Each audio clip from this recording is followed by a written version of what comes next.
Good afternoon and welcome to another edition of Dodgers Dawgs as part of the Dodgers Daily Network. My name is Austin Brubaker. I am excited to be here today to be your host on a Monday afternoon. I think I might have said good evening. It's an afternoon on the West Coast. It's about 5:15 here on the East Coast. I'm really excited to be able to be here, talk some more Dodgers baseball with you guys, and to continue to go through this off season, even though it's not really the off season anymore. It is spring training that has taken place. But before the regular season starts, to see how this team is unfolding and developing before our eyes. We have seen about a week and a half of spring training games, which has been really exciting, being a fan of the game of baseball, seeing that baseball is back. But there is that realization that spring training games, which don't count, which means the win-loss record of the Dodgers does ultimately not matter, although yesterday it was exciting that they got a pair of victories with the split squad games. These games don't last forever. Spring training games don't last forever. The regular season is fastly approaching, and especially because the Dodgers are going to be the team that kicks off the Major League Baseball regular season with the Chicago Cubs for the series in Japan. We are just 15 days away from opening day. Not opening day at Dodger Stadium, but opening day in Japan at 3 o'clock in the morning on the West Coast. Dodgers fans are going to be waking up to watch the Los Angeles Dodgers play meaningful baseball games, which means that decisions are going to have to start happening within the relative future. Now, there might be a little bit, the roster that travels over to Japan might look a little bit different than what the domestic opening day roster looks like. However, the decisions that they're going to have to make leading up to that are going to be important, and the sample size of which we are going to see those decisions unfold is going to be limited, because believe it or not, the Dodgers are going to be leaving for Japan, and they're going to be playing their last spring training games in Camelback Ranch before they head to Japan in about a week. Next Tuesday, I believe, is going to be the last games that the Dodgers are going to be playing games in Arizona prior to them leaving in Japan. There'll be, I believe, 2 exhibition games in Japan, if it's similar setup to what it was last year, before they go ahead and have the actual series with the Chicago Cubs. But that means we have a very limited sample size of evaluation that we can have going forward to make the decisions that are so important for this roster, how this roster is going to look out.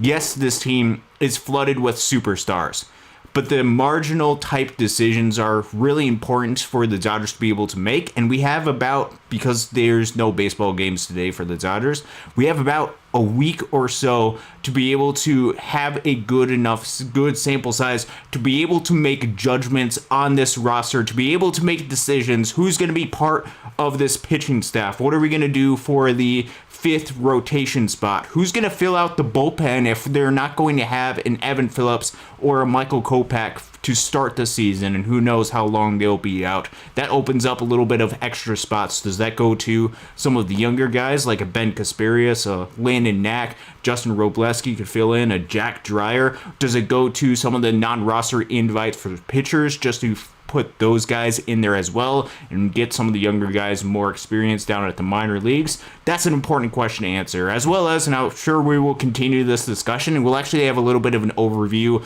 of how these players are doing.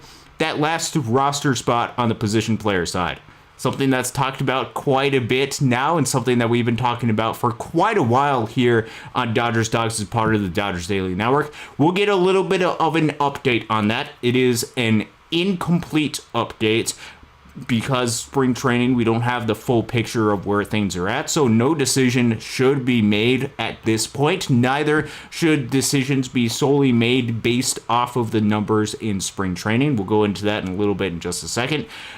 But these decisions have to start happening more rapidly now as we quickly approach opening day, 15 days away from the Japan series, from the Los Angeles Dodgers and the Chicago Cubs at 3 o'clock in the morning on the West Coast, taking place and playing in Japan. It's going to be amazing to be able to witness, especially because of the investments that both of these clubs have made into the talents that have come over from Japan, being a celebration of baseball over in Japan, as well as kicking off the baseball season is going to be really exciting. So we'll talk a little bit about where the roster sits right now, what are some exciting things that you've seen through spring training, as well as where do the Dodgers go from here given this evaluation of what you've seen. So it's going to be a little bit of an exciting show. Craig Osterberg, thank you for joining us. Just Mint, thank you very much for joining us. Gregory as well. What's up back to you? Mike Boyer as well. And then History Man, go Dodgers and God bless. God bless back to yourself. We'll dive into a little bit of the roster talk right now, but let's get a little bit of an update of where things sit, particularly with some of the statistics that have come out through spring training, because I think this is important when having this conversation. Let's go ahead and talk position player first. We'll get into the pitching side, which actually, because of the void of Michael Kopech and Evan Phillips, who apparently won't be ready to start the season for the Dodgers, or might not be ready to start the season for the Dodgers, given some of the projections that I've seen on Fangraphs and some of the reports that have come out. There might be a couple of different openings, and so we'll talk about what the Dodgers' strategy might be, both for the Japan series as well as for opening day, what they could decide to do for that roster spot. But let's first start off with the position player side, because this is something that has been incredibly important, and it's been a roster spot that has been opened up for the Dodgers. There is, in my view, one position player spot available when everyone is healthy. That includes a Chris Taylor making it onto the opening day roster. We'll get into his numbers in just a second. He hasn't been great this spring training. But assuming that he's going to make this roster, which he's getting paid $13 million for $15 million, however much it is this upcoming season, and it's a big year for him, it has been my expectation that he's going to make the roster, and all reports are that he likely is going to make that roster as well. So let's just assume that he is right now. Then that goes into the final roster spot, which we have discussed as being Andy Pages, James Outman, and Hae-Sung Kim as being the contenders for the 13th position player spot, and potentially a starting spot, because it sounds like that they want to have Kike Hernandez be a little bit of a super utility player, although he can play a little bit more regularly. We've seen Miguel Rojas have a lot of success during spring training. He might get a few additional at-bats, and so you might see this last spot be split up into a lot of different playing time between a lot of different individuals, whether that's Miguel Rojas, Kike Hernandez, and whoever wins the final roster spot. Throw in Chris Taylor a little bit as well. There can be a lot of maneuvering that you can do. But first, let's look at these actual statistics of this, and then we'll get into discussion on the player that has been having the most success this spring training, which yesterday during the split squad game, which we did not get to see the outcome. We did not get to see the result of this because the game was not televised, because they were televising the game at Camelback Ranch. David Bodie hit another home run. And currently he is hitting 500 with a 524 on base percentage and a 900 slugging percentage. Equates to a spring training WRC plus of 269. Those numbers courtesy of Fangraphs. He is by far and away the person during his very limited, just 21 plate appearances, but during his very limited time that we've gotten to see him in a Dodgers uniform, that has made the most of every single opportunity that he has. That's important to keep in mind. We'll get back to that in just a second. Miguel Rojas, again, having really good spring training as well. 467, I should say, with the batting average. 196 WRC plus. Max Muncy, 194 WRC plus. Teoscar Hernandez and Kike Hernandez are doing fine. And then that gets to let's focus particularly on the other members of this roster decision, or the potential final roster spot that the Dodgers are having. So I already mentioned David Bodie. He is by far and away the person that is standing out, and this is especially apparent because there are weaknesses or struggles that the other players that are fighting for a roster spot are having during this competition. The other members that might be fighting for it are James Outman, Andy Pages, Hae-Sung Kim, and then we'll throw in Eddie Rosario as well. Eddie Rosario I would put it at a very long shot to make this roster. However, if the Dodgers are looking for a left-handed bat to come off of the bench, perhaps that he is a name that could be thrown in there as well. Where that gets a little bit complicated is I see Eddie Rosario as a corner outfielder almost exclusively. So I almost see him as insurance right now in case something happens during spring training or during the early parts of the season, however long he might be in this organization, as insurance for like a Michael Conforto if something really wrong happens to him. Because with Eddie Rosario, there just would be no place to be able to play him besides a pinch hit roll off the bench, and that would require a player like Kike Hernandez to play full time, which I don't envision, especially at one position, they would necessarily would want to do. And they have Michael Conforto. He's going to get 500 plate appearances or a significant chunk of plate appearances this year. Teoscar Hernandez is going to be playing every day. The corner outfield spot, finding a place to be able to play him becomes a little bit more difficult. So far this spring, he started off spring training with a home run, which I was there in person to be able to see. Total during his numbers in spring training, which again, just 18 plate appearances. So take these numbers with a very small grain, with a grain of salt. During his 18 plate appearances, hitting 133, 278, 333. That's a 66 WRC plus for Eddie Rosario in spring training. Again, grain of salt. I don't look at those numbers and say Eddie Rosario is not going to make this roster because of those numbers. I lean a little bit more to the conversation about him and just the fit with the corner outfield spot. But he's a name to watch because if you look at the bench for this roster, you have Austin Barnes, right-handed hitter, Miguel Rojas, right-handed hitter, Kike Hernandez, right-handed hitter, and if you have Chris Taylor as part of it, he's another right-handed hitter. You don't have that left-hander to be able to come in those matchups, especially because the majority of pitchers are right-handed pitchers. So you might want to have that matchup come off the bench. I just see it as a long shot just because of the roster fit with him being pretty exclusively at one of the corner outfield spots. Just the way that I picture it. So then that gets into the other competition between Hae-Sung Kim, James Outman, and Andy Pages. Hae-Sung Kim been struggling a little bit, especially with some of the swing and miss. There have been signs that his contact has been decent enough. We've seen some deeper fly balls for him. We also saw his first home run of the spring the other day, which was really great to be able to see from Hae-Sung Kim. Is that the type of player that the Dodgers are going to need for him to be, or are they going to need him to focus a lot on his contact ability, be extraordinarily sound defensively while being versatile with that, providing a little bit of a speed element while providing consistent contact from the bottom of the order? Because so far the spring training, Hae-Sung Kim is hitting 118, 250, 294. That's a 48 WRC plus. And the thing that's concerning, at least right now in spring training, is he currently has a strikeout percentage of 40%. Very small sample size, and this is an adjustment period. This is not the player that I'm anticipating Hae-Sung Kim to be throughout his career in a Dodgers uniform, not even close to that type of player. But we know that there's an adjustment coming over from the KBO to the MLB, and seeing these first signs of adjustments, what is going to be best for the development of Hae-Sung Kim to make him into the type of player that the Dodgers know he can be, and the Dodgers know that he wants to be?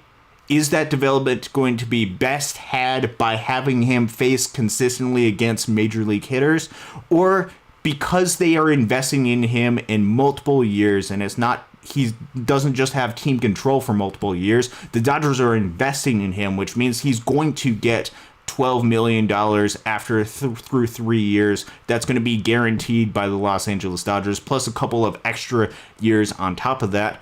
What is the best use of that investment to be able to get the best version of him? It's going to be a question to be able to watch. Although, in the defense of Hae-Sung Kim, he is in a similar boat to the performance of both Andy Pages and James Outman this spring training. So he is still directly in the mix, and the Dodgers signed him for a reason. The question is going to be, as we've seen during the very initial stages of this, which again, I'm going to say spring training numbers, hold them with a grain of salt.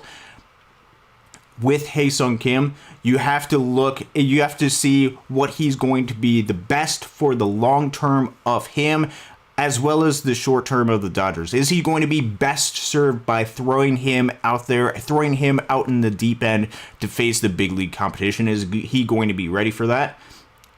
I don't know necessarily. There's a lot more swing and miss that I would be comfortable with right now, especially with the position that he's at right now. Just some observations that I've had. The home run, awesome. I love those moments, and I hope that he continues to have these moments and continues to prove why the Dodgers signed him.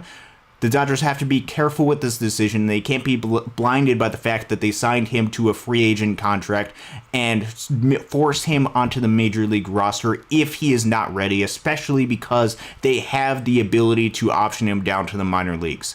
They have to be wise with that decision, and that is my expectation for this club. You could see him travel with the team out to Japan, but what does domestic opening day look like for him? He's got this next week. It's going to be pretty crucial for him to be able to continue to showcase himself going forward.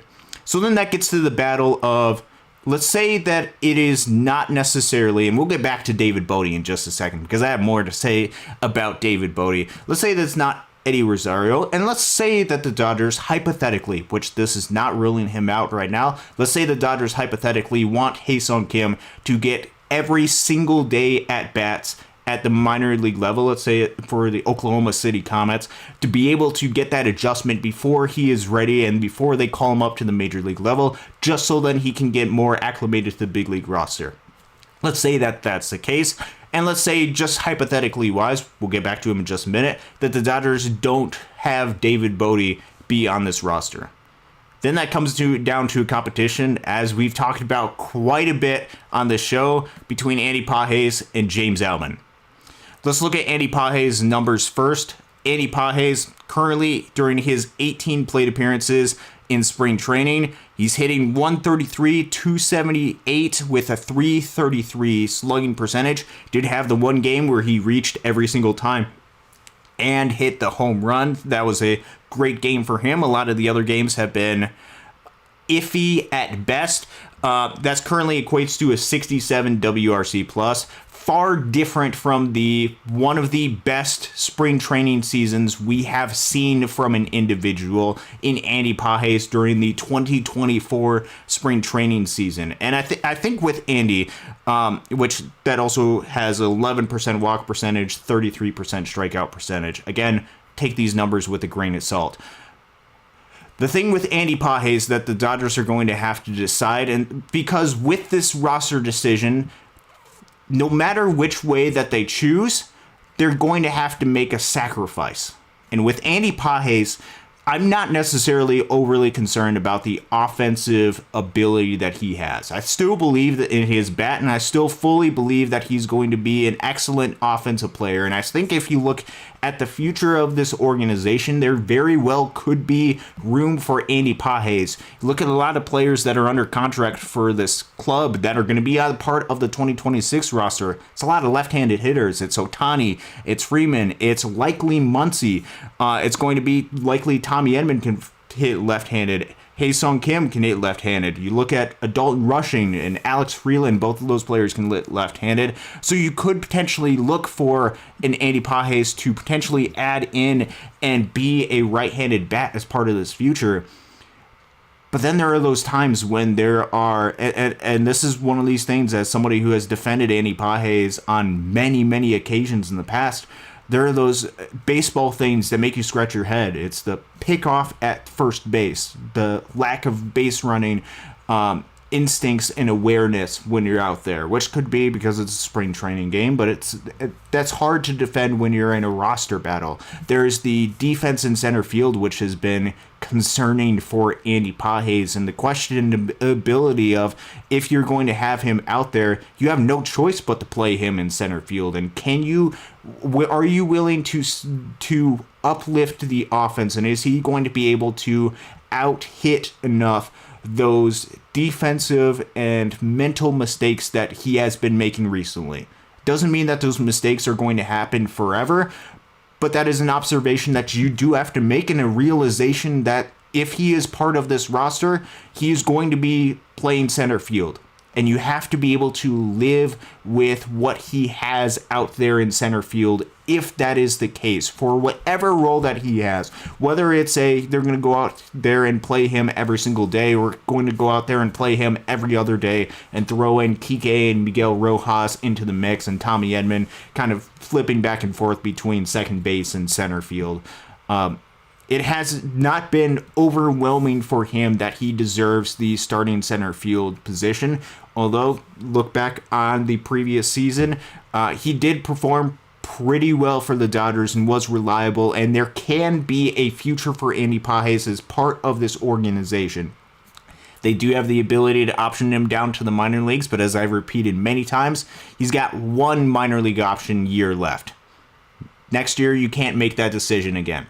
So, an interesting decision on what they're going to do with him.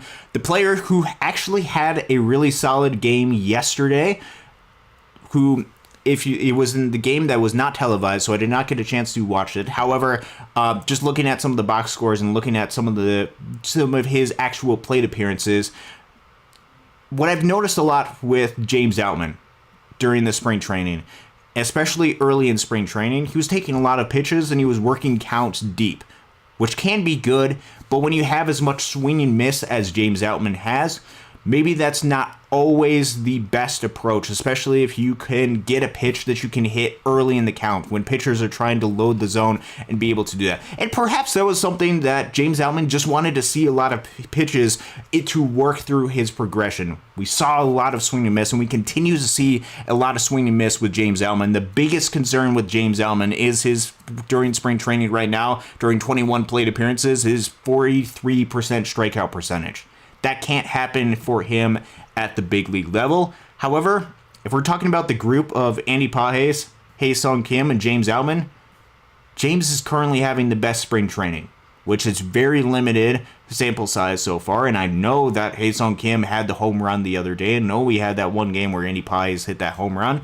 James Outman is currently hitting .235, .333 with a .412 slugging percentage, a .745 OPS. That's a 95 WRC plus. The question always with James, or at least what it is right now, is he going to be able to make consistent enough contact, be able to limit some of the swing and miss in order to make it on the field? Because with him on the roster, he is the best option defensively in center field. Arguably, you can either decide between him or a Tommy Edman. But if it's Tommy Edman at second base, James Outman is by far and away the best center field option that the Dodgers have. And that would sure up one part of that. He also has 2 stolen bases as part of the spring training.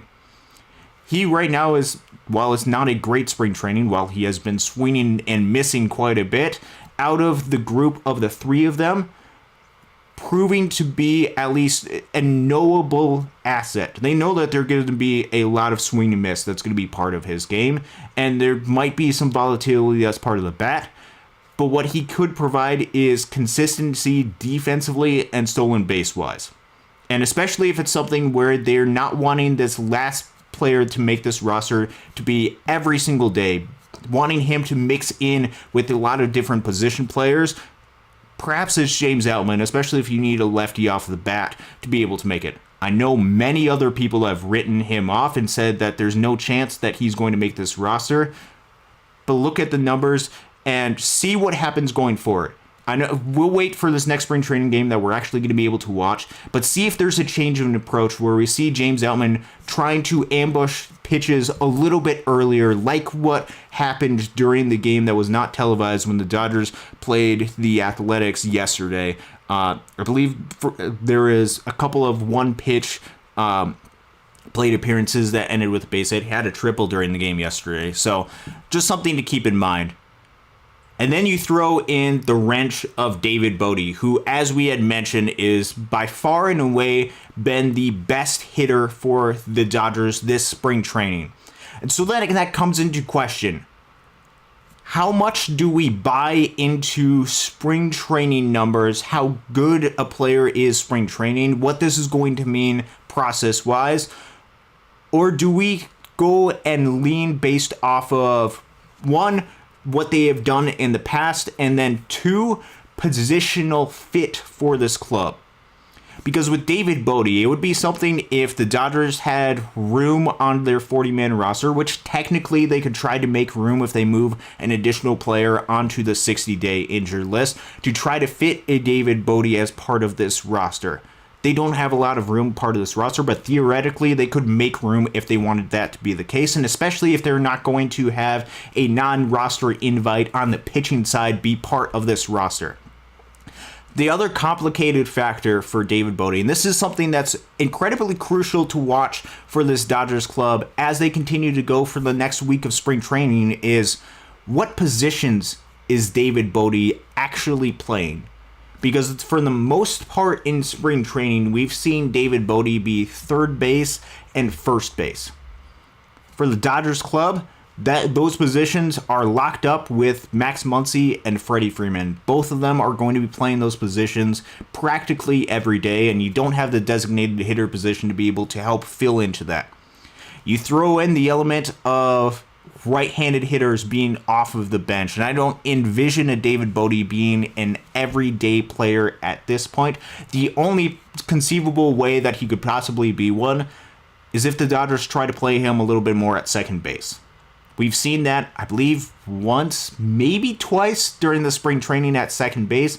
But if it's just a first base / third base type position, what that is screaming, because of that, you have to look at what the Dodgers are actually doing on the field, is that screaming a little bit more of roster depth as opposed to being a player that they want to be part of this roster. Because if they wanted him to be part of this roster, conceivably the position that they would want him to play a little bit more at and get a little bit more reps in before the season, because that's where it likely would be the second base position, because that's a position that is open. The only other thoughts that you could have is, what about potentially platooning with a Max Muncy? But you have a lot of guys off the bench that are utility guys / platoon guys, and could you see that platoon role already be filled in by Kike Hernandez?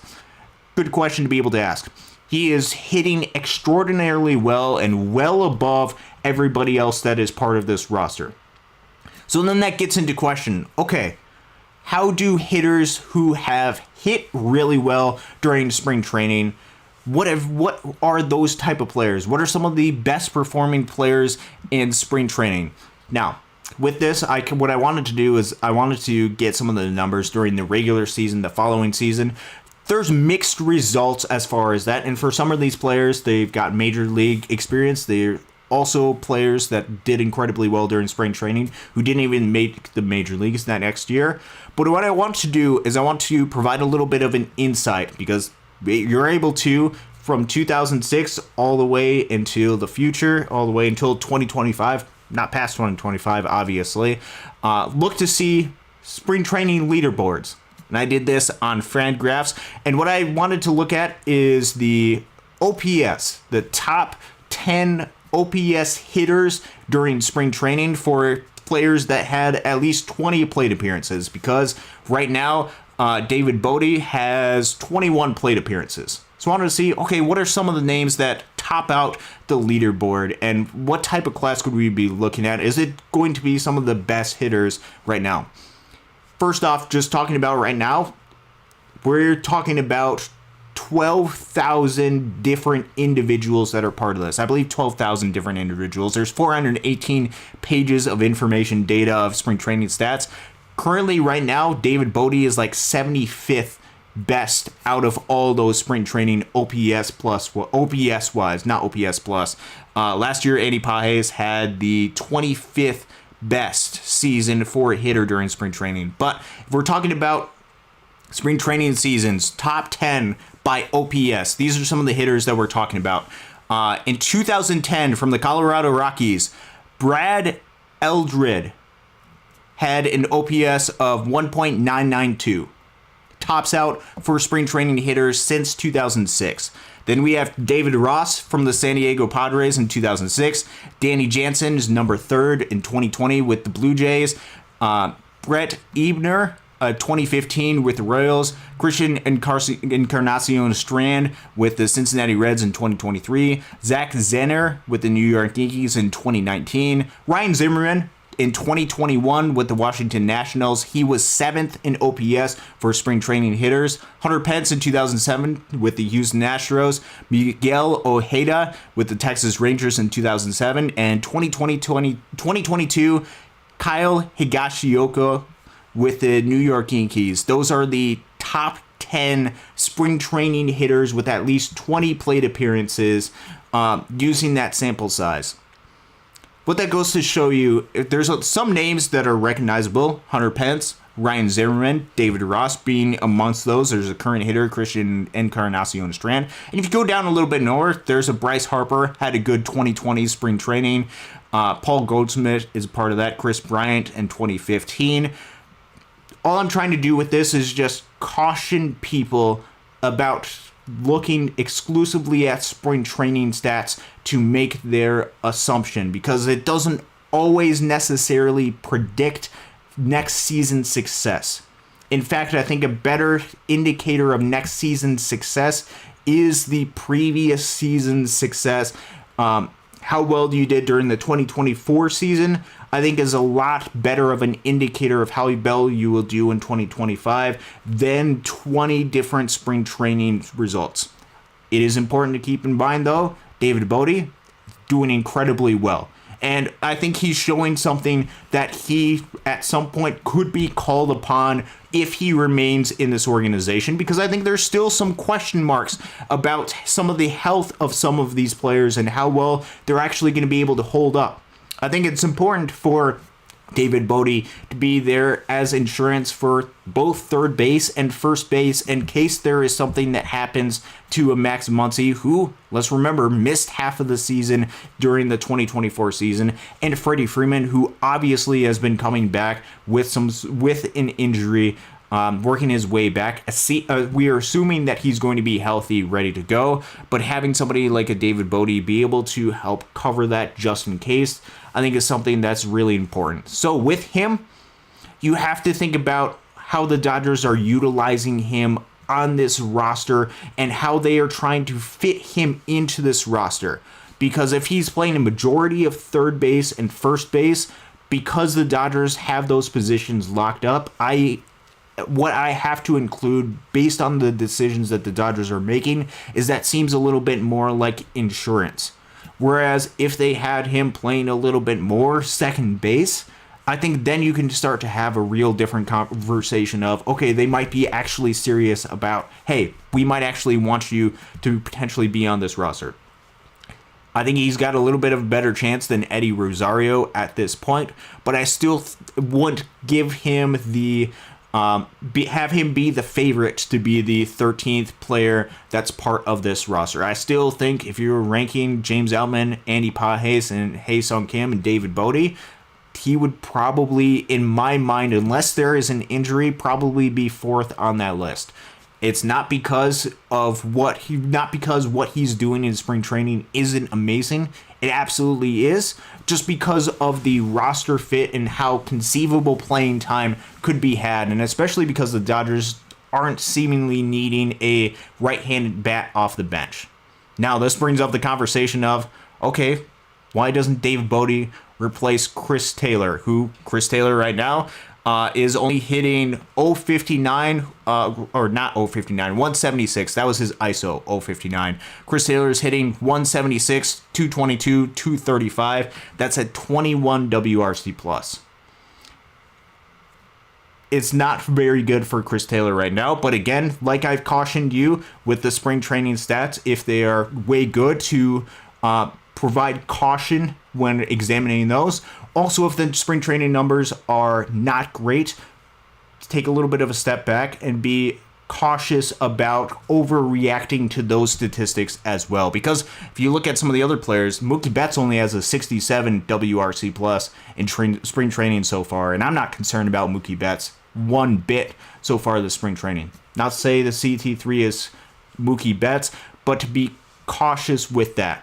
But getting into that conversation of David Bote versus a Chris Taylor, it is my expectation that the Dodgers, there's $13 million good reasons why Chris Taylor would make that roster over David Bodie, and it has to do with the contract that he currently has. We also have talked about the Dodgers in the best case scenario would want to at least get him to that 10th year for the pension. I believe that is something that they desperately want to do, and I don't think that they likely are going to overreact to this spring training numbers and say we have to have David Bodie over a Chris Taylor at this point, because I don't think that the role that either one of those guys would have would be too terribly extensive. I don't think Chris Taylor is going to get that significant much, or my expectation would be, I don't think he's going to get much over 200 to maybe 250 plate appearances this year. So how did the Dodgers want to be able to utilize that? And are they willing to move off of a player like him with as much legacy within this organization for a player like David Bodie? It remains to be seen. Something to keep an eye out for, and I hope that David Bodie goes out there and continues to excel, continues to hit, because the more difficult he makes this conversation, the better that is for the Dodgers, because then they have at least a good option or good viable alternative to be able to turn to. Right now, though, my expectation is CT3 is going to make this opening day roster. What that does for the other roster spot remains a question, because none of these guys have stuck out. With Hae-Sung Kim, is he going to be able to show that he can make consistent contact? And what is going to be the best for his future within this organization? Is it going to be facing immediately big league hitters, or is it going to be to get every single day reps at the minor league level, get that adjustment before getting called up to the major leagues? For an Andy Pages, is he going to avoid the mental mistakes that continue to plague him on the baseball field? And is the offense going to be superior enough to the defensive limitations that he will have in center field, or at least has showcased in center field, to be a valuable piece as part of this organization? And with James Outman, can he make consistent enough contact to be able to go out there and be on this roster? Because if you're talking about the best fit, you can have an argument either way, I think, between Hae-Sung Kim or James Outman. Just thinking about them personally wise, fit onto the 2025 roster. Left-handed hitters fitting in at premium positions and playing well defensively at those. Andy Pages has a little bit more of that long-term factor with him. So that is the update for the position player side on this roster. We'll get into a couple of comments before getting into the pitcher side, because I actually do want to talk a little bit about the pitching side, because there might be a little bit of room on this roster, and who helps fill in that room, and what might the roster look like as the Dodgers enter the Japan series, I think is a worthy conversation to be able to have. Dodger Blue 82, good evening to you as well. Mike Boyer, who is getting cut? What's the biggest surprises to make or not make the roster? 26 and 40-man rosters. That's the question right now. Who is getting cut? We saw the Dodgers make a number of cuts to their roster at this point, their spring training roster cuts. We saw players like a Nick Frasso get optioned down to the minor league level. Not necessarily a surprise for him. It's exciting to see him back on the field, and I think if you look at some of the way he has performed on the field, as well as the underlying metrics, there's a reason to be excited about Nick Frasso, and I'm excited to see him continue this development, and when called upon, not if, but when called upon by the Dodgers in 2025, go out and showcase his skill set, go ahead and showcase his stuff. I think starting him coming off of injury in a little bit more of a controlled setting at the minor league level probably was going to be the correct decision for them. So they're just making that decision and setting that expectation right now. We also saw Zaire Hope and Josue de Paula get optioned down to the minor leagues.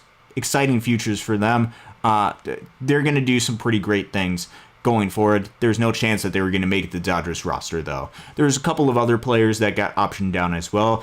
But talking about the 26-man roster, we just talked position player side on opening day. We'll get into pitching side as well. 40-man roster becomes a little bit more difficult because it depends on if they want to add in a David Bodie, or if they want to add in one of these non-roster invite relievers. I'm not anticipating that necessarily, or rather, I'm not anticipating if they decided to bring some of those guys in or one of those guys in, them to lose anybody from this club unless they directly decide to trade one of these players. I think they have the roster space and they have the personnel that's going to be out for a little bit to be able to move them onto the 60-day injured list, to be able to add additional players on this roster. So I'm not expecting any cuts right now. Sandman Logic, thank you very much. I believe talking about Hae-Sung Kim, I say let him play regularly in AAA for now. Let's see what Bodie can do. We'll see what happens with David Bodie. Just got into that conversation. Craig Osberg, Kim doesn't make enough contact, swings for the fences too much, should learn how to bunt and take advantage of his speed, should pattern his game after Ichiro Suzuki. Yeah, that's one of the things with Hae-Sung Kim. He's got to make a little bit more consistent contact. That leans a little bit more into the strengths of his game. So Casey often talks, and this was not a Casey thing, but a Dylan Nishotka. I believe one of the AAA hitting coaches this season. Congratulations to him. The Dodgers announced their minor league coaching staff, their shifts to their coaching staff this upcoming season. I'm excited to meet a lot of new people at Great Lakes. But taking advantage of the skill sets that you have and filling up your cup with the skill sets that you have. With Hae-Sung Kim, I don't think he's ever projected to be that power hitter, so trying to hit those fly balls might not be the best version of himself. Rather, it might be those line drives / you taking advantage of the speed that he has to be the most effective version of himself. He's excuse me. He's got to make some adjustments to his swing, and I think he's working on some of those adjustments to his swing right now. So we'll see how he's able to do and what that actually looks like for him. Sandman Logic's Pages versus Outman is one of those. Gregory, will Dalton Rushing be brought up to the majors this season? That actually brings up a really interesting discussion because over the course of the past week or so, it's come out that where the Dodgers are planning on playing Dalton Rushing less or perhaps not at all in the outfield and rather focus on catching and perhaps first base. I have a couple of different thoughts about this. One, Dalton Rushing, I believe, can play the catching position pretty well, and I think he's going to continue to grow at that. I have no issues or no concerns about Dalton Rushing playing the catching position. Neither do I have concerns about him playing first base as well. I don't know how much time he got at first base last year, but if you look at the 2023 season, he played a decent amount of time at first base. That's not something that's new for Dalton Rushing playing the first base position, and I believe you go back to his days in Louisville, he didn't have the chance to be able to play catcher a whole lot, while the first overall draft pick during the 2021-22 draft, Henry Davis, was over there. One of those years he was the number one pick. Dalton Rushing didn't have a whole lot of time to play catching position, so I'd have to look back to see if he played a lot of first base there as well. He's got experience at both of those positions. With that announcement and with that caller that focus, what that initially has me concerned about is the health or the potential outlook of the two players that currently play catcher and first base for the Los Angeles Dodgers right now, that being Will Smith and Freddie Freeman. It's no secret that Freddie Freeman has been dealing with injuries to his ankle, and he's been working and progressing his way back, which, by the way, he continues to rake when he goes out there.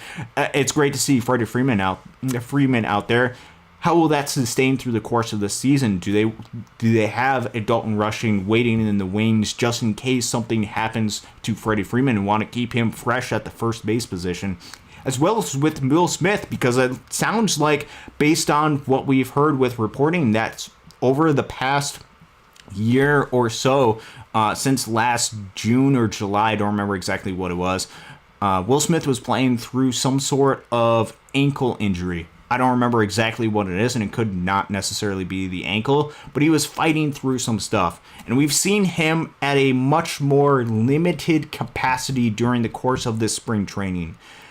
With Dalton Rushing focusing more on catcher and first base, that has me a little bit concerned, or at least has me thinking that the Dodgers want a little bit more insurance at both of those positions. And with Dalton Rushing, he has the ability to play both of those positions and provide great insurance for that. That has me a little bit concerned about the health or long-term health, or the Dodgers thinking that there might be something there, long-term health with both of those players at those positions and how they're going to sustain through the course of an entire 162, whether they might have to make sure that those guys get some rest, perhaps spend some time on the injured list, and then have a player like the caliber of Dalton Rushing come in and try to help fill in some of their shoes to a certain degree. That has me a little bit concerned, because if they're not having him focus on the outfield, if they're not having him focus on left field, has me a little bit concerned long term for Dalton Rushing. Because Will Smith is locked up for the next 9 years, and because Freddie Freeman is locked up for the next 3 years, you start talking about, okay, how is Dalton Rushing going to be able to make it onto this team, be part of this roster? You don't have the designated hitter position open, which means you have to find some sort of place to be able to play them, which means you need to have a lesser role for Will Smith and Freddie Freeman, which could happen over the course of the next couple of seasons. Or you have to add positional versatility for Dalton Rushing, or positional versatility for a player like Will Smith or Freddie Freeman. And that was the heart behind Dalton Rushing playing the outfield, was providing additional opportunities to get him onto this roster.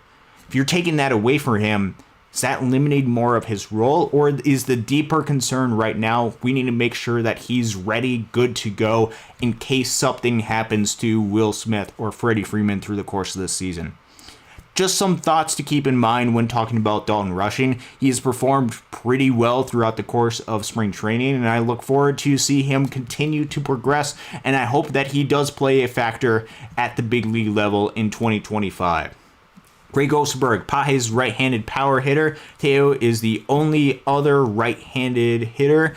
Just talking about going forward, they obviously still have Mookie Betts, who's not necessarily a power hitter, although he can hit with decent enough power. Will Smith can hit for decent enough power as well. And then you get into a lot of the bats off the bench, Tommy Edman being a switch hitter, Barnesy, Rojas, Chris Taylor, Kike Hernandez, although the bats on the bench become, you don't necessarily know how long they're going to remain as part of this Dodgers organization, which long term, if you want Andy Pages to be part of that future of the Dodgers organization, you point to a lot of those guys moving on, it might be worth continuing to invest in him. And I don't know if there's a lot of future growth and development for Andy Pages or for James Outman that is going to be able to have at the minor league level. I think oftentimes in this discussion, there's this assumption that if Andy Pages or James Outman continue to go down to the minor league level, that they're going to continue to work and develop.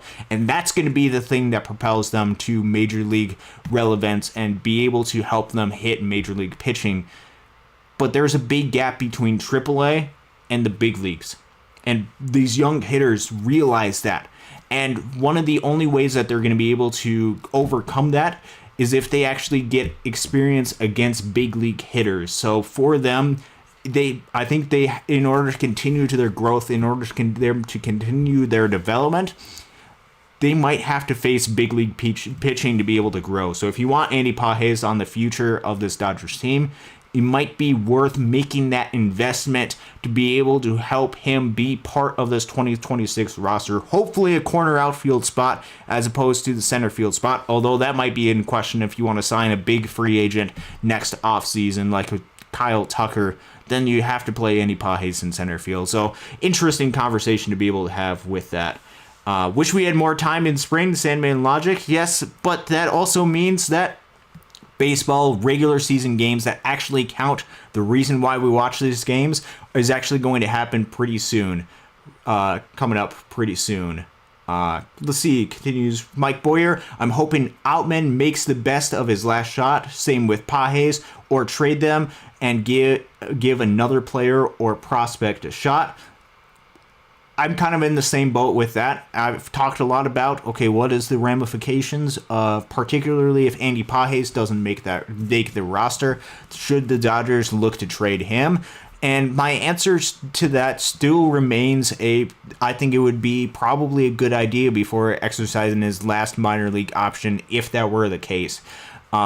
It'd be interesting to see the evaluation of how other teams look at him, particularly with some of the mental mistakes that he's made in spring training, although I think that is something that other teams feel like they could probably work on with him, and the natural skill set and ability that he has can't really be taught.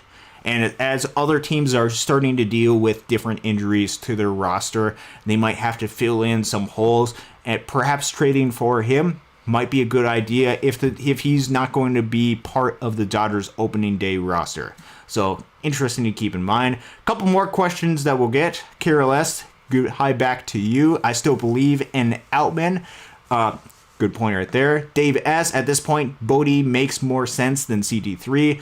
Already have Kike in a similar role that CT3 does. It is true, CT3 does play a utility type role, but I don't think, and this could be something that I might be different than some other people, I don't think that there is a strict number of players that you can have for utility players. In fact, if they were all utility players, you can play them just about everywhere. As long as they're good defensively at those positions, I don't necessarily see a big problem with that. I think that comes down to, okay, do you, offensively wise, is there going to be that much bigger of a gap between David Bodie and CT3? And is it going to be worth cutting CT3 and the contract that he has? Is he going to limit you from your ability to be able to win a World Series this upcoming season or make the playoffs?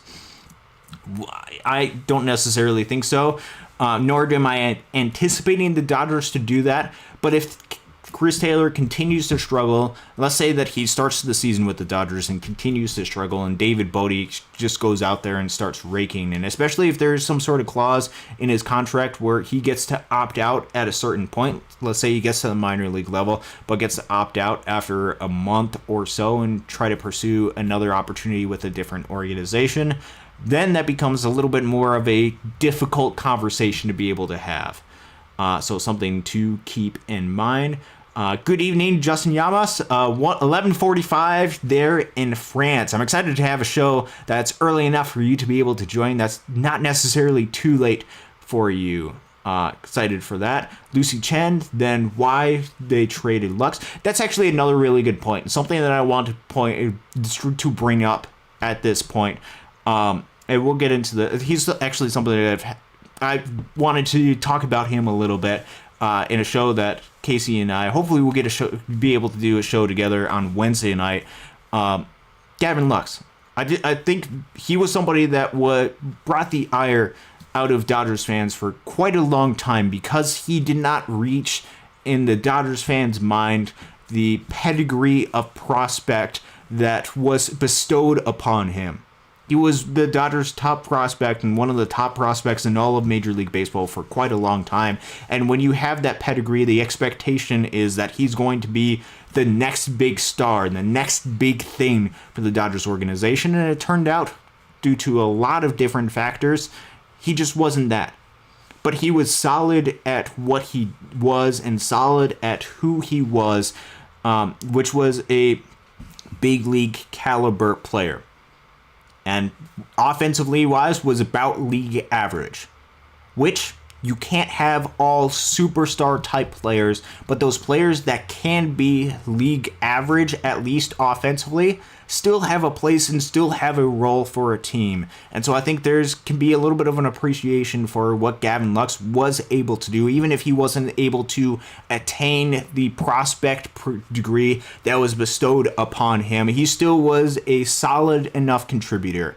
Why they got rid of Gavin Lux had to do with the fact that they only had a couple of years of him left. He was a left-handed hitter, which was crucial for them, but they needed a little bit more flexibility, especially if Mookie Betts was not able to handle the shortstop position. If he wasn't able to handle the shortstop position, that moves Tommy Edman to the shortstop position, that moves Mookie Betts to the second base, in which case, in the Dodgers' mind, they did not view Gavin Lux as a player, as a super utility player. They viewed him as a second base only player, which is the reason why the Dodgers decided to move on from him. They also had another option that they could have in a Hae-Sung Kim, who could fill in very well, conceivably, the shoes that Gavin Lux had.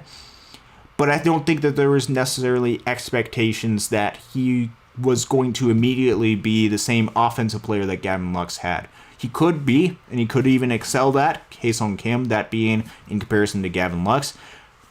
But with the Dodgers' mind, having Hae-Sung Kim, I think, added a little bit more roster flexibility, especially with the uncertainty of how Mookie was going to play the shortstop position. I have a little bit more confidence in Mookie Betts at shortstop right now, but that question still remains a question. That still remains a question mark. And with Hae-Sung Kim, you can maneuver him around a little bit, and that provides a little bit more roster flexibility, which is what this Dodgers team needed to be able to play. Let's see. Sandman Logic, Dodgers' favorite tool set player is positional versatility. Gavin Lux did not have any. I think that's exactly right. He's trying to different positions in Cincinnati right now, which I wish him the best of luck, and I hope that he proves a lot of people within the front office wrong and goes out there and is able to be successful. But in the Dodgers' mind, that was the reason why they decided to do that. Gregory, how about Dalton Rushing playing third base? Could be an option. However, the Dodgers, and this will be something to continue to watch, because it could be something where in spring training rolls around, Dalton Rushing plays primarily catcher and first base, gets down to Oklahoma City, and Scott Hennessy and the coaching staff down there decide, you know what? We need to make sure that you have different options to be able to maneuver around, and so third base could be something that you could get a little bit more playing time in. Outfield could be something as well, especially is because he has some experience. That could be a change in this direction, in which case that could add a little bit more flexibility on this roster to where you could see him fitting in and finding a way to be able to play for this roster. But as currently constructed, if he's just catcher and first base, insurance for both Will Smith and Freddie Freeman. But if that's the answer for him long term, the impact that he's going to be able to have on the playing field, or just the playing time that he's going to be able to have, becomes a little bit more of a question. Let's continue right now. Craig Osberg mentioned Will Smith has a bone bruise that hasn't healed. Yeah, I think that leads to a lot of concerns, and part of the rationale behind having Dalton Rushing be able to do that. And being able to back up. You also have Hunter Fiducia that's part of this roster, so if it's short term, perhaps they turn to Hunter Fiducia, but Dalton Rushing is always that option as well. Billy, Bodie, Conforto, and CT3 over optional guys like Pages, Outman, and Kim is hard for me to understand. I was hoping the Dodgers would build a winning culture based on performance and competition. It has to be a competition to be able to have for these guys. It's a balance between competition, between investing for the future part of this roster, as well as finding the guys that have the most experience and you believe give you the best chance to win right now. The Dodgers have leaned heavily into the veteran guys because it is their belief that they give them the best opportunity to win now, and especially when this window is wide open for the Dodgers to win multiple World Series championships, they want to do whatever they can to try to make sure that they provide the best team during this window to win right now. And so it then becomes a balance of, okay, they go ahead and do that. How do we make sure that we continue to invest in the future on top of it as well? And how much do they invest in the future is a question mark. With Conforto, he's signed to a 1-year deal. I'm not concerned about anything that's been going on with him. I expect him to be a solid contributor for this team going forward. And in fact, if you look at some of his spring training numbers over the past several seasons, this spring training is not uncommon for him numbers-wise compared to what he's done in the past, at least WRC plus-wise, very comparable to a lot of his numbers.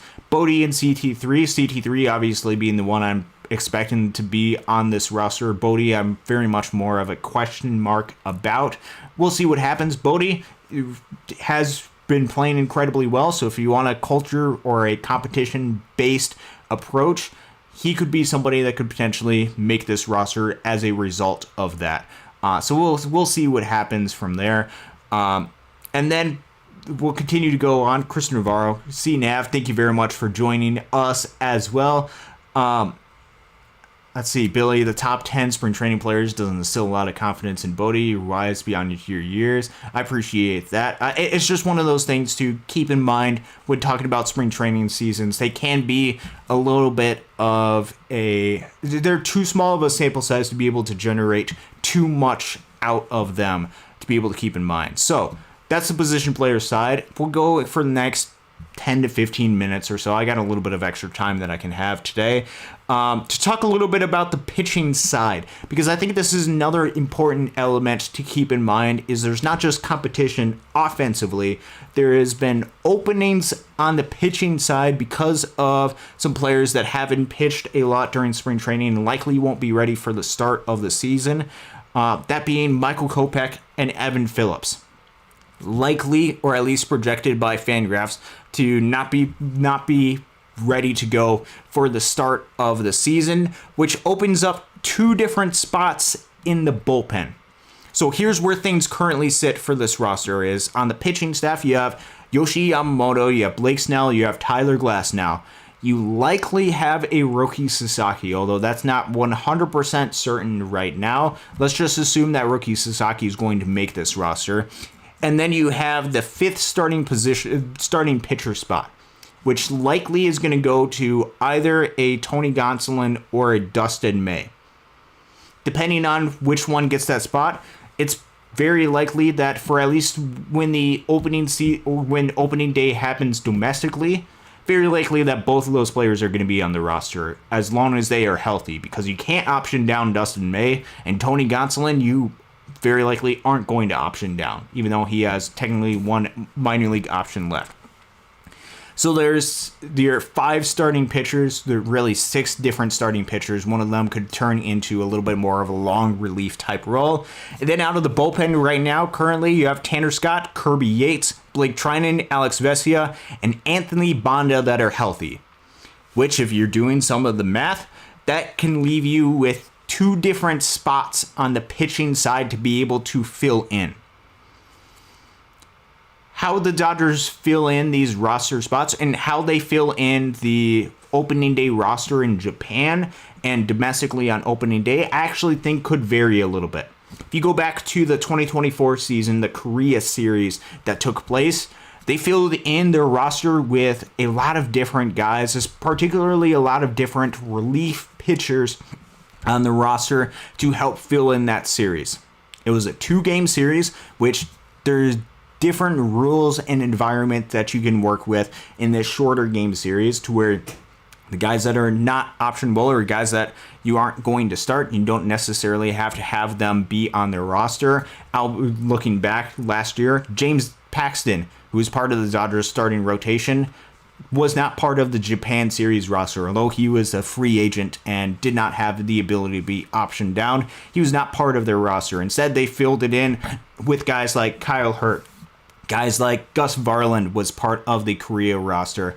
A lot of different guys filled in that roster. So if we're talking about the Japan series this upcoming season, you potentially might not see Dustin May or Tony Gonsolin make the trip over, or maybe Tyler Glasnow or Blake Snell, depending on what the roster is looking like or what they're wanting to do with those exhibition type games. Rather, you might see a little bit more of an influx of relievers. So you might see a little bit more of a Ben Kasperius come over and be able to help fill in a spot in the bullpen. You might be able to see a little bit of a Edgardo Henriquez, or perhaps even a guy like a Jack Dreyer, or a non-roster invite if they want to add them to the roster. But if we're talking about domestic opening day, I wanted to bridge that distinction, because what the roster is going to look like in Japan probably will not, especially pitching wise, probably will not be what it's going to look like in domestic opening day when the Dodgers open up against the Detroit Tigers in Los Angeles. For a domestic opening day for the Detroit Tigers, currently, assuming that Evan Phillips, assuming that Michael Kopech aren't going to make the opening day roster, leaves 2 spots that are opening for these pitchers to be able to fight for. You don't necessarily need one of those guys or both of those guys. You don't necessarily need one of those guys to be a long reliever. However, if we look at some of the options, particularly the guys that are available. There's a lot of different guys that can provide a little bit of length.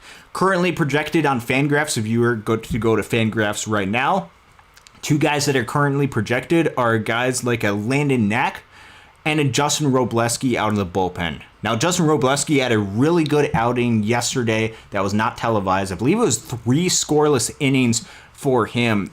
Really solid stuff out of the bullpen. Am I anticipating both of them to make the roster, both guys that have length coming out? Not really, honestly. And that's not anything to do with the talents of those guys, but my expectation would be there would be a 6th guy that would be more of a bullpen type guy, perhaps switching out one of them with a Ben Kasperius, who seems to be leaning into a little bit more into a relief pitcher type role. But there's a competition between both of those guys for some of those spots. Some other guys to keep in mind, not Nick Frasso because he was optioned down. Ben Kasperius, obviously, Justin Robleski, Landon Knack, Bobby Miller, technically, although, and this is the unfortunate thing about the injury that he sustained from that comebacker, is that delayed some of his progression in spring training, and I don't necessarily see Bobby Miller being that guy to come out of the bullpen. I think they want to continue for him to continue to progress out of the starting rotation, and unfortunately, because I don't see them optioning Tony Gonsolin, and unless they decided to trade away Dustin May, I don't anticipate them to designate for him for assignment. That kind of boxes him out of any sort of starting role right now, or at least my expectation continues to be that he's not going to be on the opening day roster as a starting pitcher. So they would have to transition him a little bit more into the bullpen role to be able to make that happen, which is not what my expectation for him is to start the season. Could have a competition. Edgardo Henriquez, another one of those guys. We've seen the electric stuff. The control element remains a question for him. Jack Dreyer is a little bit under the radar type. We saw him give up a home run during one of his outings, but besides that, stuff has been really good. In fact, if you were to look at the top 2 players, looking at all the Dodgers pitchers, which keep in mind, we're talking about at most 5 innings. In this case, for Jack Dreyer, 3 different innings, which is not a big sample size at all. But if you look at the swinging strike percentage, which is the number of swinging misses divided by the number of pitches that they have, Jack Dreyer, who you want to anticipate to have the most overwhelming stuff, currently has the 2nd best swinging strike percentage at 26.2% this spring training. First being to Jackson Ferris, who just has the 1 inning, just 15 pitches under his belt. He might be a little bit one of those guys that might be under the radar, that could pop up, travel out to the Japan series because he's on this 40-man roster, and because they seem to rely a little bit more on the relievers during those series, or at least on the 26-man roster for Japan rely on those guys. And then you talk about the competition continuing to be for 2 roster spots. While I wouldn't be my first expectation to be Jack Dreyer jumps to the major league level, if he continues to have a lot of success and he continues to generate a lot of swing and miss, like what was said in the chat a little bit earlier, play the players that are going to be the most effective. Play the players that are going to be the ones that are going to help you win these games and are going to prove themselves. Jack Dreyer has been doing that to this point in spring training and has he's been really good. 42% strikeout percentage during spring training so far. And a walk percentage of just 8.3%. Gave up that 1 home run, which is pulling some of his numbers, expected numbers, skewing them just a little bit. But if the strikeout stuff continues for him during spring training, watch out for Jack Dreyer. He's incredibly intelligent and smart out there on the mound. So that just leaves a couple of different arms, which leans that all of the different guys that we've seen through the course of spring training, the Giovanni Gallegos, the Sam Carlson, who I know Casey's been impressed by, talking about some of the other guys, Julian Fernandez, Luis Garcia, Jose Hernandez, all of these guys very conceivably could be part of the Dodgers plan, especially if the Dodgers have some of these guys call up, and if they're going to be out for at least a little bit with Evan Phillips and Michael Kopech, which I want them to continue and return when they are healthy, when they are ready to go. You could see some of these guys, especially early in the season, and as pitchers get some wear and tear on them and they need some additional rest, some of these guys could fill in and get some innings through the course of the season, which from the outset, from the start of the offseason or through the course of the offseason, we can't picture how they're going to make that math work. Well, we can see why the Dodgers decided to get both Tanner Scott and Kirby Yates is because there's might be a little bit more under the layer to Michael Kopech and Evan Phillips, and that's going to open up additional opportunities to potentially Landon Knack, Justin Robleski, Ben Kasparius, who I think has got a really good shot at potentially making this roster opening day, Jack Dreyer, Edgardo Henriquez, all of these different guys can never seem to have enough pitching, and the Dodgers are continuing to showcase why. So, how I see it right now, continue to look out for the potential injuries that occur, but my expectation, assuming that Roki Sasaki is going to start this season on the club, which is not a guarantee, if he doesn't start, then you're talking about Tony Gonsolin being the 4th starter and Dustin May likely being the 5th starter, or switching those two around, Dustin May being the 4th, Tony Gonsolin being the 5th starter.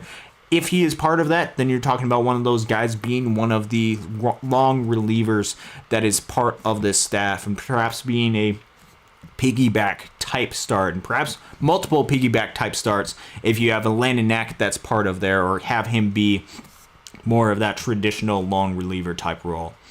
There continues to be more competition on this roster to be able to help make the decisions work out for this Dodgers club to make them be the best team that they possibly can be in 2025.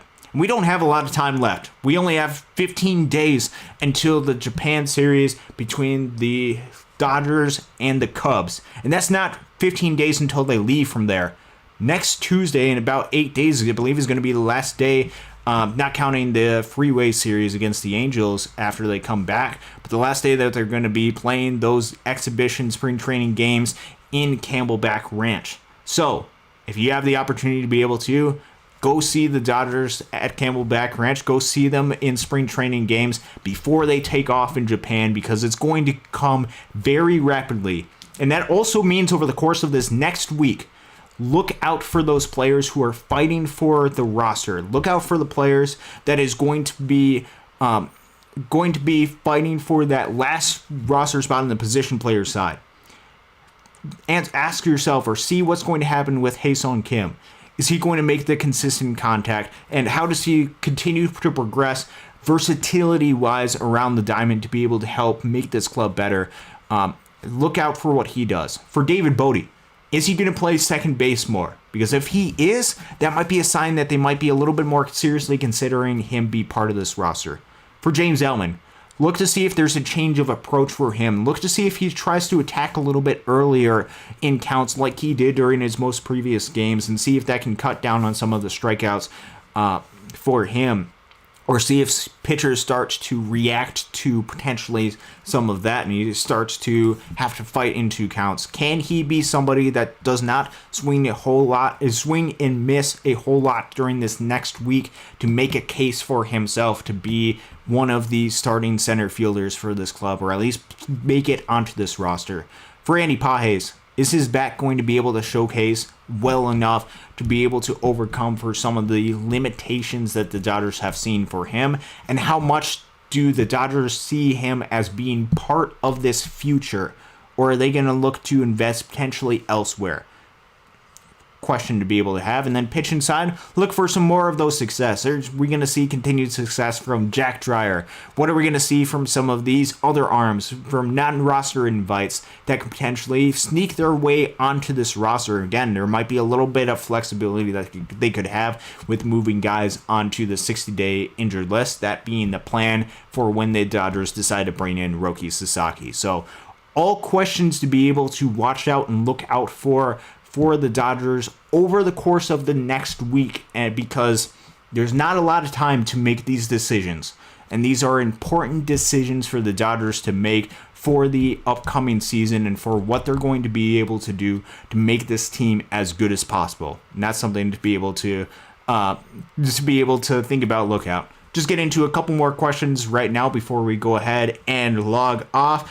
CNAV, I've been watching this show for about 6 months now. It has made a world of difference watching spring training games this year. Look forward to seeing our prospects now. Yeah, and that's something we're going to continue to look forward to, which, by the way, I believe single game tickets are on sale. If you are anywhere close to the Great Lakes Loons in Midland, Michigan, go ahead and check them out and get your tickets today.